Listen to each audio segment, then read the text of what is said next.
Wow, what a day. A day as a young guy, as a coach, when you decide that you want to do this, these are things you just dream about. And I feel like I'm honestly living a dream right now. Just an incredible feeling. I can't tell you just how the two words that come to mind the most are honored and humbled. That's my biggest emotion that I feel right now. It's just an incredible feeling. It's to get a chance to be a part of this program 2 years ago was almost mind-blowing. It just was something that was so special to me. And 2 years later to be standing in this position is unbelievable. And it's in large part due to a lot of people that have helped shape me, guide me, support me, and for them I'm truly thankful. President Bourne, I want to thank you first. I've always been loyal to people that are willing to give you a chance, and you gave me a chance a few years ago along with Joe and Coach Stoops that I'll never forget. And like I told you today on the phone, one of my biggest points of motivation will be to do a great job for you. So thank you so much. To Joe Castiglione, our AD, and his entire staff, those guys have been phenomenal for me since the day I walked in the door. I've got a special relationship with a lot of those guys, and it's when you're around these guys daily, it's easy to see why we win so much at Oklahoma. We've been stacking national championships up here in the last few days, and but it's not an accident. It's because we have great leadership, and Joe has been great to me all the way through, and I know he will be in this role as well. To Coach and his family, he gave me a chance a few years ago that I'll never forget. His guidance has been incredible, and to be the guy to take over for him is an incredible honor. So thank you. This came together, so quickly, and again, but I feel prepared. I do. I've been lucky to be under, a few different head coaches in my time. Guys I want to thank: Mike Leach, Ruffin McNeil, and obviously Coach Stoops. Probably three of the most polar opposite head coaches that you could ever imagine. So I think I've seen both ends of the spectrum, but learned a lot from all. And I'm, I've always tried to pay attention and to learn, and very, very appreciative for those guys. They all gave me opportunities at a young age and gave me trust and leeway to make mistakes, and I certainly have made plenty along the way, but have learned and grown, and I'm very, very thankful for them. Bob Stoops blazed quite the trail during his 18 years at the helm in Oklahoma. However, after the dust settles on his surprising and somewhat unexpected retirement, the folks in Norman are left with an unproven yet talented commodity in Lincoln Riley. Is he ready to make such a big transition? And what's the state of the program under his leadership?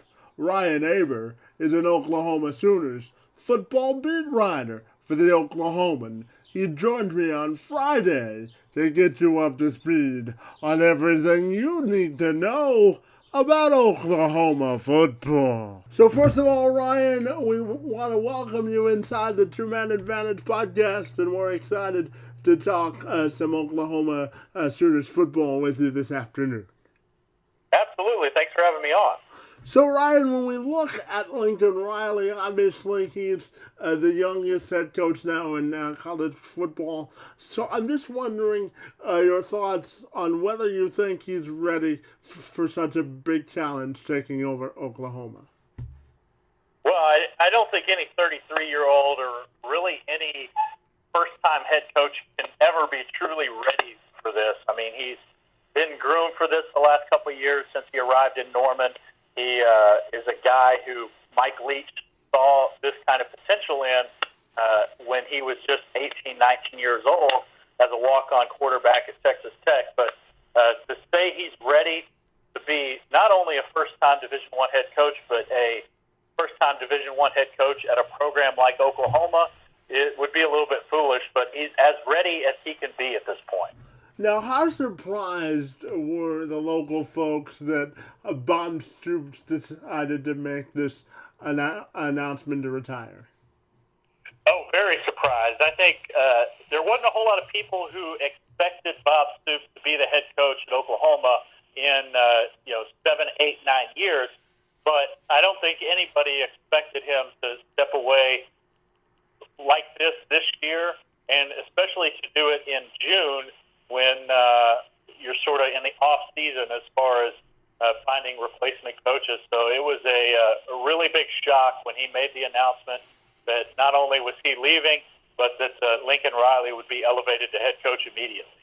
Now, what do you think about making the transition easier in terms of already being in the system, and how big of a factor did that play in him getting the job? Oh, it was everything in him getting the job, because I think it was everything in Bob Stoops deciding that this was the right time to step away. Bob Stoops has had some family issues. His father died of a heart attack on a football field when he was, I believe, 62. Bob Stoops is actually a couple years older than that right now, which has caused him to rethink things a little bit. But he wouldn't have stepped away at this time had he not felt fully confident that he had the right man to succeed him in Lincoln Riley, and also that things were in place for that coach to succeed. And Lincoln Riley begins his first year with a quarterback who's played the last 2 years, has been a Heisman Trophy level type of guy, set NCAA records for passing efficiency last year, and then also to have 8 offensive linemen back with starting experience. I think those two factors, in addition to the fact that Lincoln Riley he felt was ready, really played into the timing as far as Bob Stoops stepping away. Now, how do you think Oklahoma football will change under Lincoln Riley, and how much do you think that elements of what we saw under Bob Stoops will still be a part of the program? I think a lot will still remain the same. I mean, Lincoln Riley is smart enough to see what's worked with Bob Stoops and what has made him so successful and keep those things. But the personality is much different. Bob Stoops is a guy who really did well in relating to players, but we didn't see that just dynamic type of personality outside of the locker room. I think Lincoln Riley is a guy who can relate to everybody. I think I mentioned this the other day when I was doing an interview about Lincoln Riley, that he almost seems younger than 33 and older than 33 at the same time, depending on who he's interacting with. He's very good at interacting with the recruits and getting on their level, being genuine with them. But he can also go into a room full of boosters and be equally as comfortable. And I think that plays a big role into the success that I envision him having down the road. Now, what sort of a legacy do you think Bob Stoops leaves at Oklahoma? Well, he's right up there with the others sort of on the Mount Rushmore of Oklahoma football. I mean, you talk about Barry Switzer and Bud Wilkinson and Benny Owen, guys who have won national championships and kept OU at a high level. I think sometimes Bob Stoops gets a little underappreciated because of how consistent he was. That, yes, he lost a lot of really big games over especially his last 12 years or so at OU. But he lost those big games because he was consistently in those big games. And I think he's a guy whose legacy will become greater over the next decade or two, as people, I think, will realize at some point that it hasn't been quite as easy as he made it out to be to keep OU at the kind of level that they've been at. Now, schematically on the field, what are we expecting this year from this Oklahoma team? Well, they're going to be a whole lot like last year's Oklahoma team now. The difference is they don't have the dynamic running back combination. It's Samaje Perine and Joe Mixon that they've had the last couple of years. and especially a guy like Joe Mixon, who was such a game changer because of his ability to make plays out of the backfield, to go out and catch passes. They've really got to find those kind of playmakers. They also lose D.D. Westbrook, their Biletnikoff-winning wide receiver. But last year we were talking about, well, who's the wide receiver going to be on this team that had just lost Sterling Shepard? I don't think that's going to be an issue replacing those guys specifically, but I think certainly I look for this offense to take on more of an air raid type look, the traditional, throw the ball all over the field and spread it around, rather than the running heavy approach that we've seen the last couple of years, just because of how good their running backs have been. Now, I would be remiss if I didn't ask your opinion on how you think Joe Mixon will make the transition from Oklahoma to the Cincinnati Bengals, because of obviously the incident that he had going into the draft and trying to repair his reputation. So what's the local perception of Mixon, and how do you think he'll transition into the NFL?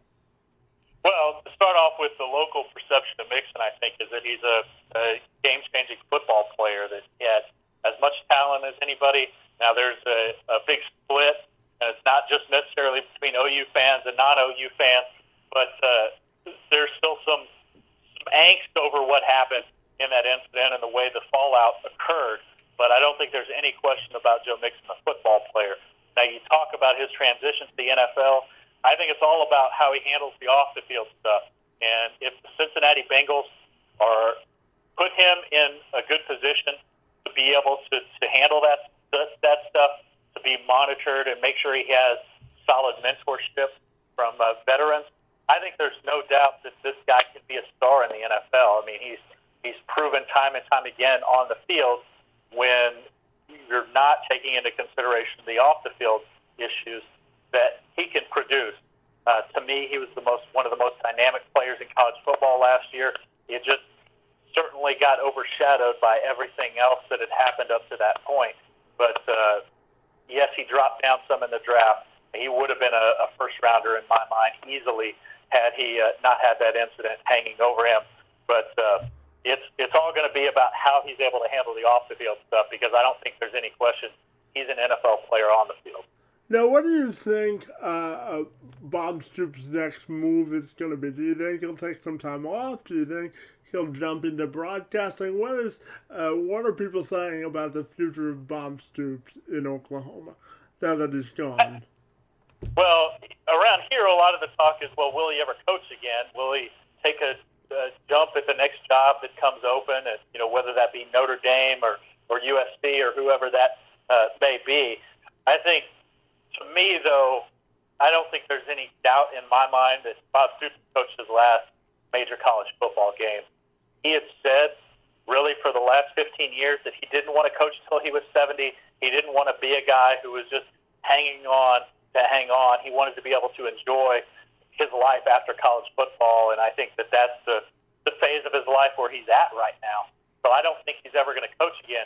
Now, I think there's a good chance that you could see him, join a broadcast team or still be involved in college football in some way outside of coaching. We've seen guys do that. We've seen, not at the college level, but seen, John Gruden and Bill Cowher and even going back to Madden, taking that step into the broadcast booth. And I think he's someone who's a great football mind, doesn't necessarily have that dynamic personality that lends itself to that, but I still think he could be an effective voice in analyzing college football. Now, another Oklahoma alum, obviously, that's still in the league, is Adrian Peterson, who's moving from the Vikings after a decade over to the Saints. I'm just wondering your perspective on what you think Peterson still has left in the tank to give to the Saints.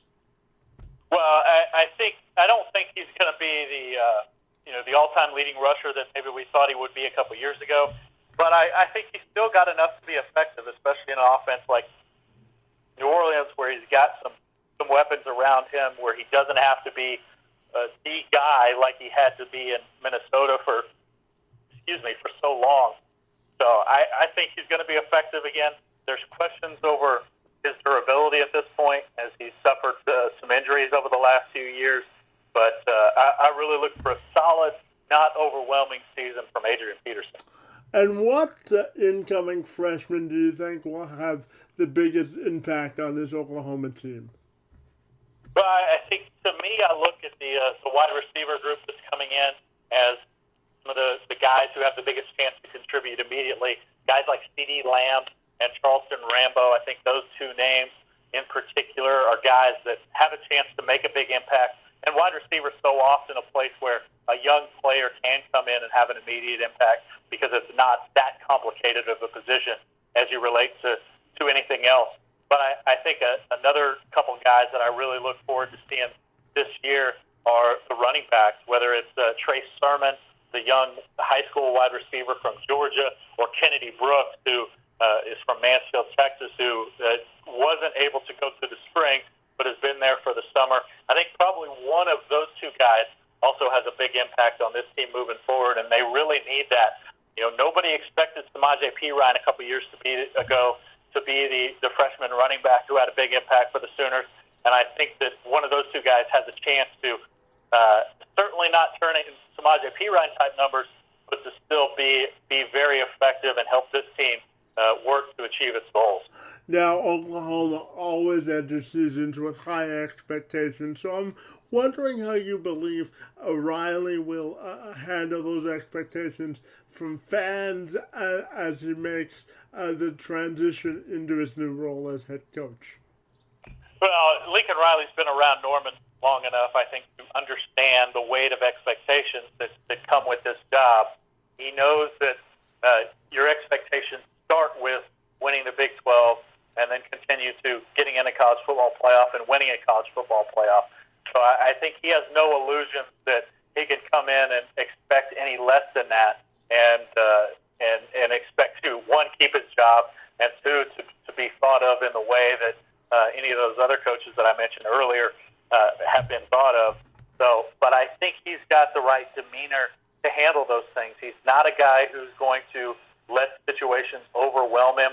He's not a guy who is going to come in and try to change everything from what Bob Stoops did. He's just going to keep it between the lines. He's had some recruiting success so far, but and that's an area where maybe he could take a step forward from what Bob did the last 2 years. But it's not going to be something that's just going to be so much pressure on him that's going to make him crack immediately. And my final question for you has to do with, what do you think the ceiling is for this team as they make the transition to Riley as head coach? Well, I'd say when you're talking about this team this year, I think that making the college football playoff, I think, is about both the expectation on the high end. I don't know that they're a team that has the defense that's dynamic enough to win a college football championship, but they've got a favorable schedule. They have to travel to Ohio State, which is obviously going to be very difficult, but the Big 12 this year shouldn't be something that's too overwhelming. Oklahoma and Oklahoma State, I think, are the top two teams in this league. If you can win even one of your Oklahoma State matchups and the Ohio State game, then, and especially with the Big 12 championship game being added this year, then you can easily foresee a path to the college football playoff. And I think that's sort of where their focus is right now. I've got one follow-up for you, and it has to do with Baker Mayfield. I'm just wondering your thoughts on his potential this season and his prospect as a future NFL player. Well, I think, to me, his prospects in the NFL, just to start there, a little bit brighter than maybe I thought a year ago. And that's because of the way he handled last season when he didn't have to just go out and make all kinds of plays with his feet. He was able to really just sit back in the pocket and be a pure passer. And he's not a guy who has a ton of arm strength, get the ball, 40, 50 yards down the field, but he can make those shorter range throws really efficiently and really consistently, which I think is going to earn him a place at the next level. Now, when you talk about this year, I think the expectations are extremely high for him. I mean, here's a guy who set NCAA passing efficiency records last year, just shattered them. I don't necessarily expect that to happen again, but I think everybody here expects really big numbers from him. And how Baker Mayfield goes will dictate how far the Oklahoma Sooners can go this year. Hey, Ryan, we had a lot of fun catching up on some Oklahoma Sooners football with you this afternoon, and we want to thank you for your time this afternoon, buddy. Absolutely. Thanks for having me on.